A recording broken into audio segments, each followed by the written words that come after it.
Hola, buenas tardes. Estamos en Rosario, el jueves 25 20. de julio, son las 18:25, y la idea es trabajar junto con Víctor el tema de reflexionando juntos. Repensar lo pensado, repensar lo sentido, repensar lo actuado. Yo cada vez, no sé si mi mirada tiene que ver con lo que está pasando, es mi mirada que está, digamos, tenida de un aspecto, a ver, casi alarmista, pero hay muchas situaciones que están pasando muy duras, muy difíciles. Por ejemplo, aunque mucha gente no se da cuenta de lo que está pasando, en Rosario la cantidad de muertos que hubo esta semana, tanto por accidentes como por asesinatos. Y uno cree que es diferente las muertes por asesinato que por accidentes. Son demostraciones, los accidentes, que no es que fue ocasionado accidentes, sino fueron todos por distracciones. Hay toda una conducta cuasi patológica, cuasi muy contra la vida que estamos teniendo. Y cuando veo que Rosario está saliendo por arriba de los estándares de todo el país y de la historia de Rosario, digo, ¿qué está pasando? ¿Qué nos está pasando? Yo digo, ¿qué está pasando como ajeno? Me pregunto, ¿qué nos está pasando? Me incluyo en esta población. La verdad, en mi mirada, digamos, de tipo dialéctica, analítica, me siento bastante ocupado en tratar de entender, voy a repetir, los asesinatos por violencia, los pseudos accidentes de un camionero que viene y mira al costado y atropella a un hijo y a un papá que estaban empujando un auto y no a gran velocidad. Tres chicas hoy metiéndose abajo Sí. de un camión. Es decir, está pasando en Rosario cosas aparte de los asesinatos, ¿no? Y que no es para robo, o sea, no es asesinato en ocasión de robo, sino No, son tiene que ver con el mapa, lamentablemente, del no sé si es delito conjunto. droga o qué está Y sí, se pasando. habla. Uno habla de hipótesis de droga, pero realmente la violencia que estamos teniendo, y esa violencia es la más fuerte, pero en la calle yo veo, cuando camino, cuando ando con el auto, cuando escucho, la gente cómo está reactiva. Claro.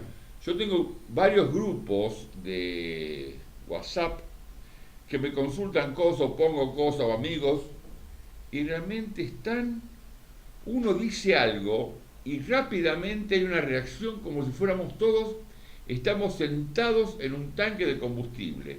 Cualquier hecho produce una reacción, una reactiva acción muy, muy jodida. Es para llamar a los líderes, y digo líderes y no digo políticos directamente, a la reflexión, porque estamos en ese punto de inflexión que vos bien marcás.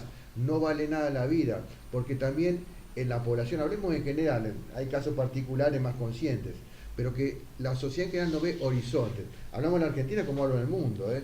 Pero también aquí, bueno, ahora nos ubicamos en Rosario, no ve horizontes. Y digo de todo, ¿eh? No, Sí, pero, horizontes de vida es lo dificultoso, como decir, Víctor, bueno, la vida vale o no. lo que pasa es que vos estás planteando que se dé una reflexión a dirigentes. A los Y líderes, a digo los, está todo, bien, ¿eh? a los Sean líderes. Y sociales, yo sean... creo que los Sí, líderes, sobre todo políticos, están buscando justamente ese abismo. sí que nos rodillemos Eh, todos, eh, eh, venía. Porque es una manera de obligarnos a optar por las elecciones. Es una cosa muy compleja, muy armada, y están creando, para mi mirada, un monstruo, un sistema tan perverso que ellos también van a formar parte. Es decir, como víctimas que somos todos, su familia, sus hijos. Es decir, estamos en un momento muy difícil. Entonces, entonces reflexionar es la manera que nos permite entender esto como un sistema, y cuanto uno puede empezar a ver, a mirar, a entender, tal vez no se siente demasiado bien, para nada bien, pero sí se da cuenta que uno tiene que tener mucho cuidado cuando uno reacciona, y es la conducta reactiva Claro. de cada uno de nosotros. Porque un pequeño chispazo que producimos puede desencadenar en una reacción en cadena sin salida y muy perversa para todos. Entonces, cuidado con todo esto, por eso insisto en la reflexión. Y otro punto que con Víctor hemos conversado, sobre qué hablar. Y no queremos hablar de política, ni de partidos, ni nada, porque también sería más de lo mismo, y la verdad yo, por lo menos creo que tampoco Víctor, tenemos la capacidad para dictaminar o dar claridad en, digamos, diáfana a esta problemática. No la tenemos. Entonces, por lo que vamos a hablar de otra cosa que tiene que ver un poco con el programa anterior, que tuvo mucha bajada y también es un tema tal vez conflictivo, pero de un conflicto diferente, de otra manera. Primero voy a hacer la devolución del programa anterior, que fue sobre el poder. Acción, conflictos, lucha. Base, el saber o el tener, lo que decía Platón. Y el poder retirar y poder de renuncia, lo que costó entender. Y voy a dar un ejemplo del poder de renuncia y el poder de renuncia. Porque hay gente que lo escuchó y me escribió como con mucha bronca y mucho odio, pero no sé si odio, pero bronca. Dije, ¿cómo el poder de renuncia es un poder? La renuncia es claudicar un poder. Y el poder de retirarse es claudicar un lugar. Lo que pasa es que la mayoría de la gente no conoce o no entiende el concepto de no violencia, de la no acción, que viene del, digamos, sobre todo el concepto de Mahatma Gandhi, en la cual tiene ese concepto, la no acción como una acción, y a veces el no hacer como elección, no hacer por pasividad, sino no hacer por actividad, es todo un poder, una mirada nueva de no reacción. Por eso cuando Jesús decía, pon la otra mejilla, mucha gente lo criticaba a Jesús, pero él no decía pon la otra mejilla porque es un bobo, porque era un tonto, porque era un masoca. Lo ponía porque se daba cuenta que al enemigo, cuando lo mirás desde otro lugar, otra mirada, o al contrincante, deja de tener efectividad su agresión. Entonces, en esto, el poder retirar y el poder de renuncia tiene que ver con eso. Yo le sugiero a la gente que busque material desde Mahatma Gandhi. Y hay un dicho viejo de él, no sé si pertenece a él, pero me pareció muy bueno.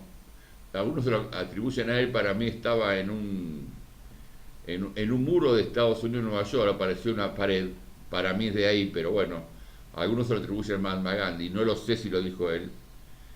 Si es ojo por ojo, quedamos todos tuertos.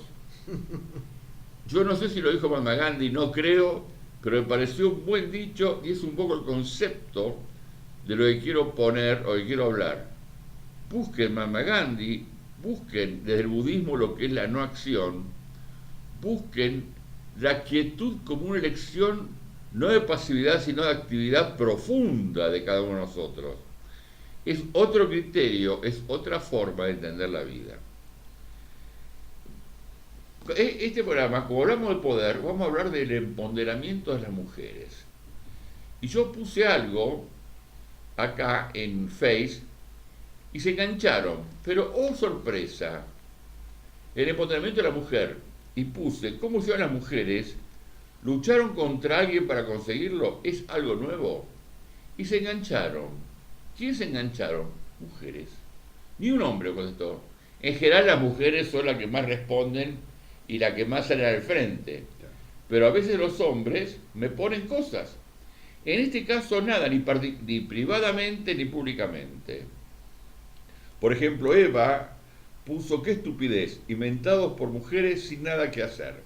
Ana, ese redescubrimiento de algo que siempre existió, pero estuvo tapado. Patricia, es una idiotez.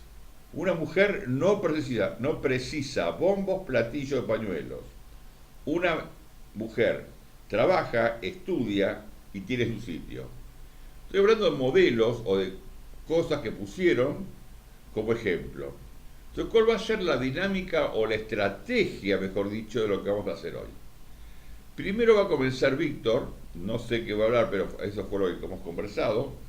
Primero Víctor va a hablar un poco de esto y después yo escribí algunas cosas que ya vengo escribiendo hace tiempo de cuándo viene el tema de la mujer. Y hay material de la mujer, yo si quieren busquen algún material, uno que habla, yo me acordaba cuando hablaba de esto, o pensaba en esto, de una tal Esther Villar, 1970 y pico, 71, y había un libro primero que fue famoso, que las mujeres la odiaban y la ponían como persona no grata, que se llamaba El varón domado. Yo lo leí en ese momento, en el 61, era bastante más joven. Pero siguió escribiendo, una mina que vivió en Estados Unidos, en Alemania, en España, y otro que hablaba de Es inmoral el matrimonio. Y después otro libro que se llama, de Sergio Sinay, que es un psicólogo que trabaja con hombres, que se llama Esta noche no querida. Les digo como material para que la busquen hombres y mujeres, y tal vez pueden empezar a entender que esta lucha de los géneros se viene. No con esto quiero disminuir la violencia de género contra las mujeres porque son las que más lo sufren por género, pero hoy, por ejemplo, creo que fue Rosario en Buenos Aires, aparecieron dos tipos muertos abajo de la cama y enterrados por las propias mujeres. Estoy contando historias. Sé que hay más mujeres víctimas de hombres, pero estamos muy complicados. Entonces la idea es, Víctor va a empezar a hablar y después yo voy a hacer un reconto desde la antropología, de la sociología, desde cuándo viene el tema de género, cosa que lo he estudiado e investigado bastante en un libro que escribí sobre orígenes de la prostitución, que tengo que tocar el tema de las mujeres. Pero no creo que llegue hoy a hablar de eso, porque es largo, es interesante, pero me parece muy interesante, para mí me pareció muy, muy fuerte, pero va a comenzar Víctor. Después voy a ver yo cómo, hasta dónde empiezo o sigo. Víctor. Bien. Bueno, tiene muchas facetas esto del empoderamiento y quiero referirme antes de entrar a algún autor que si bien uno en cierta medida abraza esa teoría, que en general tiene que ver, vos hablabas de, hoy no vamos a hablar de política, yo creo que vamos a ir a hablar, yo diría de la biopolítica. ¿Por qué le pongo biopolítica? Porque es parte de estas estructuras sociales más amplias. Yo creo que las corrientes justamente del estructuralismo, que bueno, nos conocemos más a Michel Foucault, pero también en el medio está Louis Althusser, otro francés, Althusser, que fue el que en cierta medida hace una síntesis entre el marxismo tradicional y lo que es el acercamiento a las bases esenciales del dominio capitalista en su momento, pero recreándose hacia una teoría crítica, es decir, tomando la vanguardia del movimiento transformador, revolucionario, obrero, pero en función de otros pasos, no lo tradicional con el eje justamente el proletariado al poder, sino ver cómo se van derrotando paulatinamente las estructuras que ha creado el capitalismo. Yo dije que no hablar de política, me equivoqué. No hablar de partidismo. Claro, perdón. Está bien. De política hablamos siempre. Sí, por eso. Y él está hablando de política, no de partidismo. Claro. Correcto, no. Hago aclaración porque me confundí lo que dije. Perfecto. Y hablo de la biopolítica porque tiene que ver justamente con la formación social en general. En este caso hablamos de un encuentro o desencuentro también, porque siempre están las dos partes, ¿no? Entre la mujer y el hombre y la mujer. Bueno, pero tomando esto, vuelvo mucho hacia atrás, porque estamos hablando justamente de teorías y teorías de transformación en general. ¿Qué es el empoderamiento? ¿Cómo surge? Yo creo que surge justamente en las bases de ese capitalismo, allá lejano. Y bueno, el creador de la teoría justamente esencial, Carlos Marx, hablaba en la Sagrada Familia, por un lado, o en todo lo que era la crítica, a la teoría crítica justamente, hablando de Proudhon sobre todo, que era otro filósofo que decía que bueno, esto no iba, pero daba justamente salidas tibias a la sociedad. ¿Por qué lo tomo a Marx? Porque Marx habla del proletariado. Este es un término esencial, el proletariado, la prole, los hijos. Los hijos van a ser los que van a reproducir la sociedad. ¿Y quién amparaba a esa prole o debía? Históricamente era la mujer. Si bien la sociedad era patriarcal, ¿por qué? Porque el hombre era el abastecedor, el que salía hacia afuera. Y bueno, pero era el cuerpo, el físico, la fuerza. No había esa gran destreza sofisticada de hoy que une lo que es el intelecto con la fuerza física. Era más la fuerza física en general. Por eso el proletariado, el reproducirse más, amparado por la mujer, el tener más hijos, la importancia de la mujer en el hogar, implicaba un empoderamiento medio sutil, porque estaba la mujer castigada, enclaustrada, pisoteada, considerada una cosa en cierto momento. Y estoy hablando de la época hasta del romanticismo, todavía de los reyes. Yo ayer estuve viendo algo que me interesó justamente en televisión, pero que tomé un libro. Siempre me interesó esto de las luchas justamente y tomar el capitalismo cuando se genera como estructura ya de gobierno, en Inglaterra sobre todo. La lucha entre los Tudor y los Estuardos. Pero antes empezó con otras casas, las casas que llamaban, por un lado la casa de York, que estaba al sur de Inglaterra, en la zona de Gales. Allí surgió una gran mujer, una mujer que parió a los 13 años, parió a Enrique VI. Y los Enriques son fundamentales en la historia de Inglaterra. Son la historia incluso de la dramaturgia profunda de William Shakespeare. Habla de todos los Enriques. Porque los Enriques justamente llega Enrique VIII, que rompe justamente con el Vaticano, rompe con la Iglesia Católica, está Borgia ahí, está toda la trama del anglicanismo y la trama incluso de la perversión del poder. Pero ¿quién la crea? Empezó con esta mujer Margarita. Margarita justamente fue la bisabuela de Enrique VIII, fíjense en ustedes. Y ella creó ese poder, ese empoderamiento. Esto lo tomo en cuenta porque la mujer fue esencial, ya no solo en la reproducción, en los hijos, porque era una mujer casi prácticamente conocía una cosa, sino que se fue casando y teniendo poder económico por un lado, para tener también el poder político. Eso tienen que tomarlo ustedes en cuenta, porque el capitalismo surge también no con el hombre que tiene totalmente el poder, el rey. Había rey y reinas. Esto es interesante, ya la mujer practicaba el poder, y el poder lo trasladaba a los hijos, y los mandaba a luchar, los mandaba también a matar. Fíjense ustedes. A matar o morir. A matar, muy claro. Y su hijo Enrique VI, bueno, ganó, pero tuvo varias derrotas hasta llegar a Enrique VIII. Esto es importante tomarlo porque ahí surge el famoso también empoderamiento. Es el origen de la acumulación del capital y el origen del capitalismo. Ahí surge esa especie de disfraz del empoderamiento. Más bien es el hombre el que maneja todo, que parece sutilmente porque justamente tiene la fuerza de la espada, que también en el símbolo freudiano es el falo, es el poder de su miembro, de su pene, que maneja el mundo, que maneja el patriarcado, como todos dicen, que reproduce para hacer la prole. Fíjense ustedes hasta dónde llega. Eso saltemos, si quieren ustedes, y vamos a Esther Vilar. Esther Vilar es alemana de origen, pero en Argentina, bueno, alemana del origen familiar, es argentina. Escribió El varón domado en 1971. En pleno movimiento social de disputas, hablamos ya de Louis Althusser, de lo que es el estructuralismo, de Michel Foucault, justamente cuando se está luchando el poder y la transformación, la imaginación al poder en 1968 en Francia, que era más bien democratizar, que era justamente entrar en esa base, las mujeres también con derechos como el hombre. Porque no solo el voto aquí femenino fue en 1948, más bien, perdón, 1946 con Eva Perón, sino que también en Inglaterra, muy tarde también se logró el voto femenino. Por eso hubo una Virginia Woolf que luchaba por los derechos de la mujer. En Suiza en 1995. Ahí tenés, Suiza. Exactamente. Hay una película que estuve viendo otro día sobre Suiza, el derecho de la mujer en Suiza. 1995, el último cantón. Claro, y por qué no hablar eso del empoderamiento.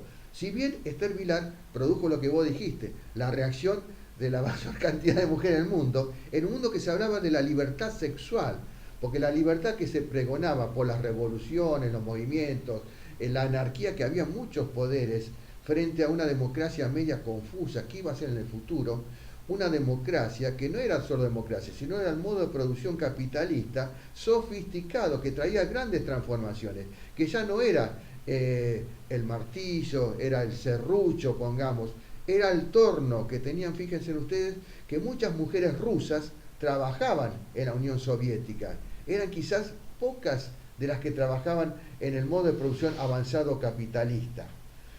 Ahora se venía lo sofisticado, venía la industria farmacéutica, venía la alta tecnología, aparecía la electrónica ahí, y eso traía el trabajo de la mujer. Ahí Esther Vilar, en cierta medida, es una avanzada. Dice que la mujer, en definitiva, no es la que está bajo los pies del hombre, sino es quien domina, en definitiva, al hombre a través de su seducción, a través de los sujetos. Perdón, habla de la vagina, concretamente. Claro. Ella dice, perdón, me acuerdo de memoria, le paga, ¿viste? Dice, si el hombre provee bien, algo así, exacto, le presta la vagina ocasionalmente. Ocasionalmente. Tal cual lo dice. Sí, Estoy hablando del nombre de Esther Vilar, perdón. Claro, no está bien eso. Y vos fijate, y lo decís muy bien, que por años. Hay un libro en 1998, bueno, no recuerdo el nombre, pero antes hubo otro que también destapó todo, que se llama El varón polígamo. Fíjate vos, eso fue en 1976. Estamos hablando de aquí de empezar la dictadura. Pero en 1998 ella comentaba en reportaje que todavía la seguían persiguiendo y la querían matar. Estamos hablando casi 30 años después de la primera del varón domado. Es decir, dio como una patada al tablero donde realmente, y lo vemos hoy, que el proletariado en cierta medida se ha retraído, que no es importante. Que ahí sí se empieza a ver por qué el empoderamiento de la mujer tan importante. La mujer entra en el mercado laboral, ya no es un objeto sexual, digo objeto porque en definitiva ya está el equilibrio sexual. Practiquemos el sexo a la misma altura, es lo que plantean ahora desde el feminismo. Ahí está, el origen es aquel, en el capitalismo, y ahora en el capitalismo más desarrollado, la globalización o el postcapitalismo, que es el postimperialismo, como le queramos llamar, ya se muestra la búsqueda de otras relaciones de poder. Pero el gran problema, justamente eso del empoderamiento, dice, bueno, mi empoderamiento te desplaza tu empoderamiento, como nos dicen a los hombres. Perdón, creo que era una cosa de lo que hablamos la vez pasada. Como el poder es acción, ese movimiento, no hay espacio vacío, el poder no existe por sí mismo. Exacto. Si la mujer se empoderó es porque le agarró más poder que a alguien le sacó. Entonces, evidentemente, en el tema de géneros, le sacó el poder al hombre y se lo agarró a ella, o lo hizo público ese poder. Claro. Perdón. Y tomémonos, es interesante eso lo que dice José, porque también muestra cómo se expresa ese empoderamiento. ¿Es diferente? ¿Es integrador? ¿Es tanto dentro de los lemas como se plantea del feminismo? ¿O es una Margaret Thatcher? ¿O es una Angela Merkel? ¿O es una Cristina Fernández de Kirchner también? Porque es muy machista, si decimos. Sí, como en los términos que habla el feminismo. O es una Evita Perón. O Evita Perón, bueno, eso lo pusimos más atrás, pero ponemos los más actuales, miércoles, con estas tecnologías sofisticadas. O una Golda Meir. Claro, esto es tremendo. Podemos nombrar varias en la historia. Claro, yo no las muestro tan atrás porque sí, bueno, lo muestro este modo de producción, si bien capitalista, bueno, con sus términos actuales, que son más sutiles, que uno dice, bueno, pucha, va a ser diferente, va a ser integrador. No, es o vos o yo. Se utilizan los mismos términos. Usted a alguno le va a gustar, pero tenemos integrantes incluso aquí en el Parlamento Nacional, mujeres y bravas. Tenemos una brava que la nombra todos los días. Que bueno, la Lilita, bueno, es más hombre que mujer, si lo decimos en el sentido del poder. Usa los mismos términos, las mismas capacidades destructivas, yo diría. Bueno, cuando dijiste recién, es más hombre que mujer. Porque la mujer no puede tener poder. No, está bien, perdón. Fue medio machista, si quizás uno... A eso me refiero. Claro, uno todavía no es para defender el patriarcado. No, estamos hablando de posturas ideológicas. No, tenés razón, porque justamente yo traje otra, más que Esther Vilar, una actual que me impactó. Es decir, algunos pueden decir, ¿qué miércoles estas mujeres? ¿Qué es? Bueno, porque uno realmente te despansa todas las ideas. Brigitte se llama Despantes. Brigitte Despantes tiene 50 años hoy. Es una de las... Está joven. Claro, feminista, casi antifeminista. En el 2006 publica un libro, Teoría King Kong. Y ella se define como las mujeres que no somos bellas, que no somos elegantes, que no estamos en las pasarelas, que no nos depilamos, que no usamos los perfumes. Es decir, que la feminidad es como algo así, olvidado, algo claro. Y que no somos heterosexuales, porque ella se definió y lo ha dicho, yo soy lesbiana y realmente estoy liberada. Claro, ella después dice datos, es terminante, porque hay una parte que yo les voy a leer, es tremendo lo que dice. Tenemos que abrir centros de aborto en cada calle, que los héteros se esterilicen masivamente. Que los héteros se esterilicen masivamente. Ella está en contra casi de la reproducción, habla en contra de la familia, y no tiene hijos. ¿Y la procreación cómo va a ser? O sea, ¿desaparece el mundo, la humanidad? Es tremendo, yo creo que... No sé cómo lo plantea. Claro, hay cosas que uno dice, pucha, si uno dice técnicamente, vamos hacia una cuestión de esa que se está dando dentro de la ciencia, lamentablemente, y la ética, qué sé yo, médica por ahí falla, pero no se ha logrado filosófico médico. Pero ¿cuál es el concepto ideológico de ella en cuanto a la procreación? ¿Cuál es? Ella está casi en contra de la procreación. O sea, desaparece el mundo. Lo que pasa es que quizás, bueno, hablamos con todos estos sistemas artificiales que por ahí sería posible eso. O quizás con lo que decimos, que es todavía una visión muy lejana, los androides, no sé. O clon. O clon, claro, está planteando la clonación, rompe todos los esquemas. Pero vos fíjate... ¿Cómo se llama la mujer esta? Virgin Despentes, nació en Nancy, en Francia. Despentes. Nunca lo escuché. Yo la conocí ahora porque estaba buscando de feminismo y me dejó espantado, decía esta media. Pero la nombra Virginia Woolf y cosas muy interesantes. Virginia Woolf, por ejemplo, dice que la mujer es tan heroica, tan potente, tan satírica como el hombre. Pero esto es ficción, dice, porque en uno de sus relatos, allá en 1929, pero dice, pero la mujer en definitiva es como dice el profesor, no me acuerdo el nombre del profesor, que tiene que estar encerrada.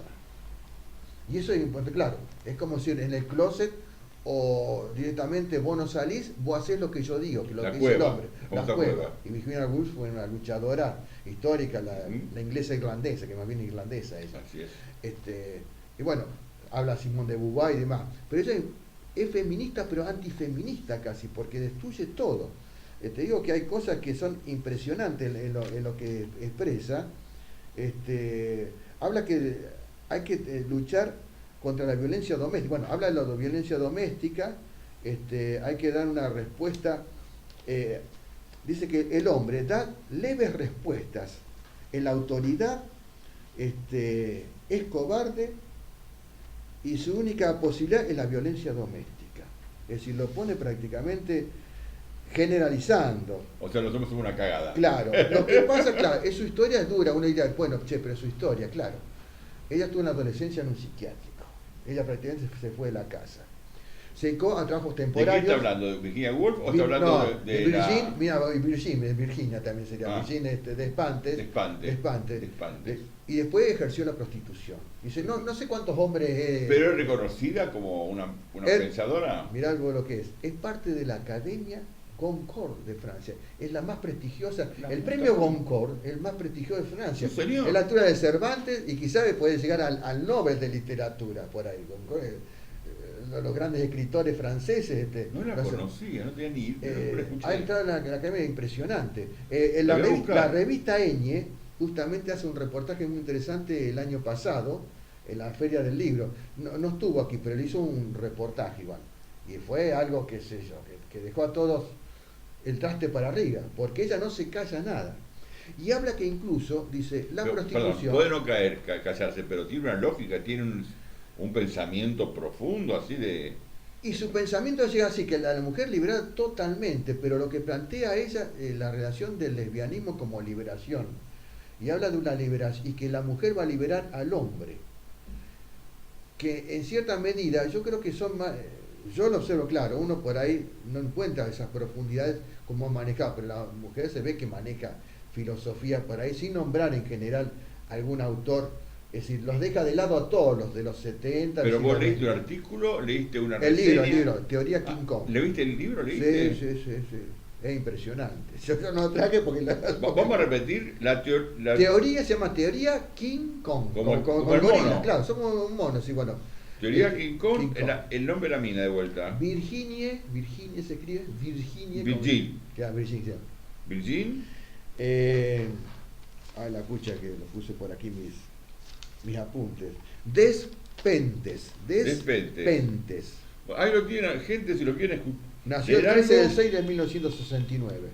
Así que mira, joven. Nació en el 69 después del mayo francés, nace. 13 del 6 de junio del 69. Bien. Yo la veía como geminiana y dije, bueno, estas mujeres hablan mucho y son los amigos. Hay las cuestiones astrológicas, bueno, uno cree un poco en ciertas cosas, bueno.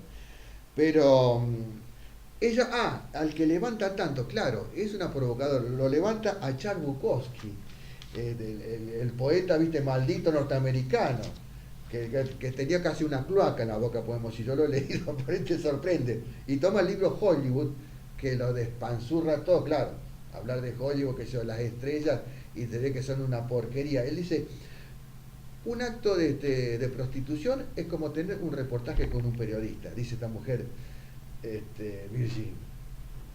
O sea, es reconocida a nivel... Y es reconocida. En Francia, por lo menos. Claro, en la Academia Concord, claro, un premio que, bueno, que pocos acceden, ¿viste? ¿Pero vos leíste el libro? Leí el libro, sí. Y tomé algunas cosas sueltas, bueno. Dice, si hubiera una gran libertad sexual, seríamos capaces en 2019 de no llamar a una chica puta por tener deseos. Así es textual eso, eso lo levanté. Y hay cosas, qué sé yo, mucho más fuertes todavía. Habla tiene un libro que se llama Fóllame, que bueno, ahí es su primer encuentro así. Fóllame en España es cogeme, claro, hablando en castellano. En España argentino. Es un encuentro lesbiano, el primero que tuvo en la adolescencia también. Entonces ella tenía intercambios y decía que era muy fácil con los hombres, cuando ella necesitaba dinero, tenía, y hablaba de las líneas estas que hay en internet, de llamar y acostarse, ¿viste? Por plata. Por plata, claro, para solventarse. Y no solo es escritora, sino, guarda, es cineasta también, ¿eh? Ahora es cineasta, es una mujer muy preparada. Tiene dentro de la comunicación. Puede buscar material, pues me interesa. Sí. La mujer está. Y no es, si uno dice, bueno, una mujer es francesa, ¿viste? Está bien. Bien, y ella dice que solo, y critica mucho el poder, dice, encargarse, dice que hay que encargarse de toda la mierda de la masculinidad heterosexual, que es una catástrofe internacional. Excremento. Miércoles. Y habla de los 7.000 millones de traidores, o sea que todos los habitantes que hace el mundo se tira por ahí. Yo lo que no entiendo todavía, lo que no consigo, es suicida casi. ¿Qué pasa con la humanidad? Es decir, pues si vamos contra la heterosexualidad y que tenemos todo que castrarnos, digamos, y no tener hijos, no sé, o van a ser todos clones, van a ser todos iguales, y si son clones van a ser todas mujeres, porque el hombre lo vamos a estar mal. Digamos. Claro, exacto, sí. Yo tomé, incluso esto en la biblioteca Vigilo, fui a buscar el libro y me asesoraron, había varias feminismos, porque yo buscaba Esther Vilar, acordaban, dice, no tenían. Y surgió y me interesó por el título, fíjate, porque tomé teoría King Kong. Bueno, está bien, sí, no es muy actual, dice. Está dentro de las corrientes actuales. Y uno ve los movimientos que ocurrieron aquí, ponerle hace 2 años atrás, incluso aquí en Rosario, lo que existió frente a la catedral, ese tipo de mujeres así. Es decir, llegar al punto ya extremo, directamente te anulo. Vos sos mi enemigo. Pero para mostrar este grito, yo creo que es un grito así dentro de tanto silencio de tantos años. Yo ahí me pongo en el lugar de la mujer y entiendo, ¿no? Ese desprecio. Lo que pasa que a veces los elementos, el grito, es así, como decir, bueno... Pero ¿es un grito de búsqueda de libertad? O desesperación, yo veo desesperación. Vos lo ves así. Yo lo que puedo ver un grito de dominación o un grito de liberación. Esa es la pregunta que te hago. Claro, ¿Qué sentís vos? Claro, es una cierta liberación, pero muy personal, en cierta medida, y que por ahí no integra, pero que por ahí yo creo que también, si uno analiza toda la sociedad en general, sobre todo la sociedad capitalista y más viendo la europea, que creo que es mucho más cerrada, es mucho más tradicional y conservador que nosotros, que se manejan dentro de sectores de pequeña y mediana burguesía, así que controlan el poder, que no escuchan, y que quizás el grito fuerte es para eso que dice, bueno, levantemos la voz para que nos escuchen, como hizo aquella, bueno, aquella Virginia Woolf, aquella Simone de Beauvoir, que está al lado del gran intelectual de momento, y que muchos dieron poca bola, que decir la verdad. Era la gran mujer, después fue más intelectual y reconocida 20, 30 años después, cuando estaba muerto ya él y ella también. Así es. Y creo que es algo de eso, es como el grito en esas... Es interesante esto para ver eso del empoderamiento y ver cómo debemos acomodar y acomodarnos también en lo que es Latinoamérica, porque también los signos que nos plantean desde otras culturas, porque hablemos que son otras culturas, es distinto a nuestro, es diferente. Porque si uno dice allá, bueno, ahí tuvieron que ser también, Inglaterra está por ahí cerquita, tuvieron la Thatcher. Bueno, ellos mismos tienen esta mujer, Jean-Marie Le Pen, que es fascista casi nazi, o si no es nazi, bueno, está pegando al costadito. Y bueno, es una cuestión que también, la rigidez sobre todo francesa, que es una sociedad ultracatólica, podemos decir. En la historia del catolicismo creo que es más que la italiana. Quizá la italiana es la cosa nostra, pero la francesa en su historia, el catolicismo es como una... Lefebvre, Monseñor Lefebvre, acordate, Igual viene de que, ahí. igual que Suecia, igual que Inglaterra, igual que... Claro, pero en Francia es algo muy... Sí, pero, Los templarios y ellos son los claro, como... pero ¿sabés qué pasa? Nosotros los países nórdicos no tenemos Sí. noción. Y son realmente, todo el modelo de luteranismo, es durísimo. Sí, sí, El concepto de Lutero contra los homosexuales, Sí, contra el concepto de familia, contra el concepto de Dios, o con el concepto de Dios, perdón, Sí. es un concepto muy duro y muy rígido. claro. Luterano era un señor, digamos, Sí. bravo para Sí, sí, los luteros, manejar. sí, Bueno, Víctor, algo más tenés vos porque ya Soy de mucho, pero dejémoslo ahí, bueno. terminamos ya, ¿eh? Ya terminamos. Terminamos. Este, ¿Listo? ¿O algo más? listo, no, algo más así. Bueno, que- el próximo programa teóricamente, digo teóricamente porque nunca sabemos qué va a pasar esta semana, qué nos depara este momento de tantos sub y bajas, de tantos costados, de tanto arriba abajo, de tanto izquierda derecha, de tantas cosas que nos están pasando. Simplemente lo que quiero, voy a hablar sobre el origen de la antropología, de la sociología, del rol de la mujer y el rol del hombre. Pero lo que les pido a todos es mantengan la calma lo máximo que puedan. No sean reactivos, nadie, aunque parezcan tonterías. Traten bien al prójimo, sean amables, sean casi risueñamente simpáticos, porque necesitamos todos un mimo. Estamos todos muy predispuestos a reaccionar muy fuertemente. Desde cuando vamos por la calle, cuando caminamos, en nuestros hogares, en las llamadas telefónicas. Están contestando la gente y se nota la irascibilidad tan fuerte que si uno entra en ese juego de responder con más ira a la ira, estamos por muy mal camino.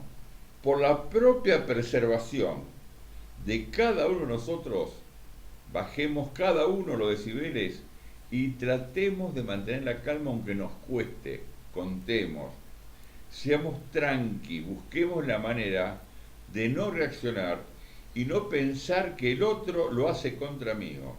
El otro reacciona porque está sacado, esa es la palabra.